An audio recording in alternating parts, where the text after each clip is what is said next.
মোস্তাকিমের চাপা বার জায়গায় বগুড়ার দই হালায় বার জায়গায় মোস্তাকিমের চাপা বার জায়গায়। ইয়ামিন, এই ইয়ামিন, কি আজকে তো ঈদের চাঁদ ওঠার কথা। সত্যি? হ্যাঁ ইয়ামিন, চাঁদ দেখা কমিটির লোকরা কি বলতাছে যদি একটু শুনতে পাইতাম ভালো হইতো। হ্যাঁ হ্যাঁ, গুড আইডিয়া। টিভি রিমোট খুঁজে পাইতাছি না। রিমোট দেখছো তুমি? না তো। ওই যে পাইছি, দেখি খবরে কি বলে।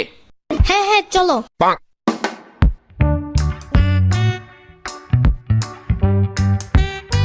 ঈদ মোবারক, ঈদ মোবারক, ঈদ মোবারক। প্রিয় দেশবাসী, এইমাত্র গাছের উপরে ঈদের চাঁদ দেখা গিয়েছে। স্যার স্যার, গাছের উপরে না তো, আকাশে চাঁদ দেখা গিয়েছে। ওই শালার নাতি, আমারে বলত পাইছস? আমি যখন চাঁদ দেখছি তখন চাঁদ আকাশেই ছিল।